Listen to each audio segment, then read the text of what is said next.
Hello student, तो आज हम डिस्कस करने जा रहे हैं सेफ्टी, सुरक्षा। कहीं पे भी हम काम करने जा रहे हैं, सबसे पहले हमें वहाँ के सुरक्षा नियम और अपनी सुरक्षा के बारे में पता होना चाहिए। तो ये आपकी सेफ्टी कितने तरह की होती है, सुरक्षा कितने प्रकार की होती है? ये मोस्टली 4 तरह की होती है। पहली होती है पर्सनल सेफ्टी, निजी सुरक्षा, ठीक है। दूसरी है टूल और इक्विपमेंट सेफ्टी, अपने औजार और अपने जो आपके डिवाइसेस जैसे कुछ सामान है उनकी सेफ्टी, उनकी सुरक्षा, उनको कैसे बचा के रखना है।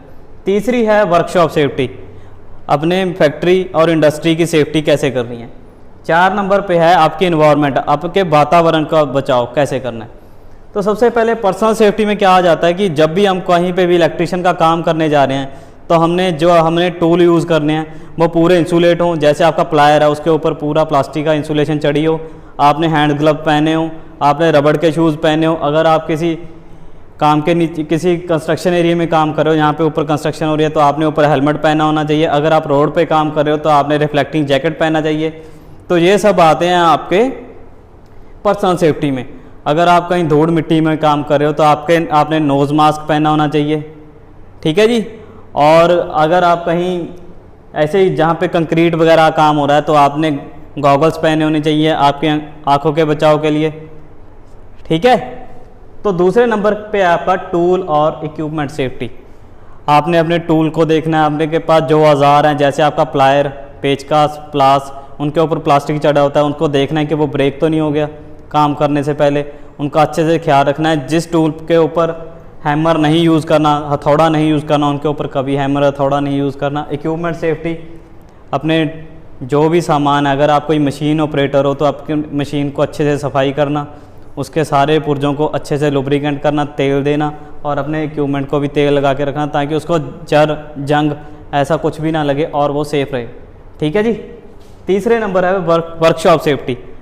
आपकी वर्कशॉप में इलेक्ट्रीशियन की सेफ्टी का क्या मोस्टली काम ये होता है कि जहाँ से मेन सप्लाई आ रही है वहाँ पे प्रोटेक्टिंग डिवाइस लगाना, कि अगर किसी का भी लाइव वायर के साथ टच हो जाए, कोई भी वायर को टच कर जाए तो वहाँ से आपकी सप्लाई बंद हो जाए। जैसे MCVs वगैरह, सर्किट ब्रेकर यूज़ करना, ज़्यादा करंट फ्लो हो जाए तब आपके सर्किट ब्रेकर सर्किट को ओपन कर दें और आपकी पूरी वर्कशॉप उस डैमेज होने से बच जाए।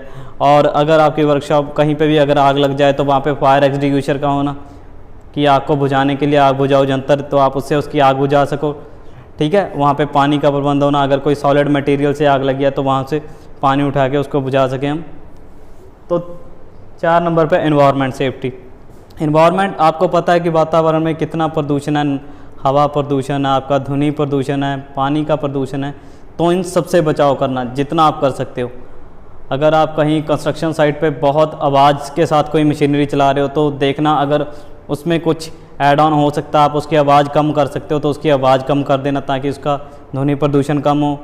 अगर इंडस्ट्री का जो मटेरियल है, वेस्टेज है, वो पानी में गिर रहा है, आप दोबारा नया पानी यूज़ कर रहे हो तो अगर हो सकता है तो उसी पानी को रिसाइकल यूज़ करो।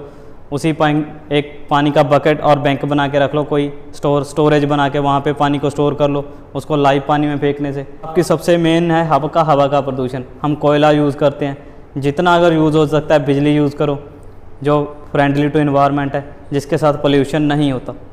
तो सबसे पहले किसी भी इंडस्ट्री और किसी भी कारखाने में काम करने से पहले आपको कुछ सेफ्टी रूल्स पता होने चाहिए।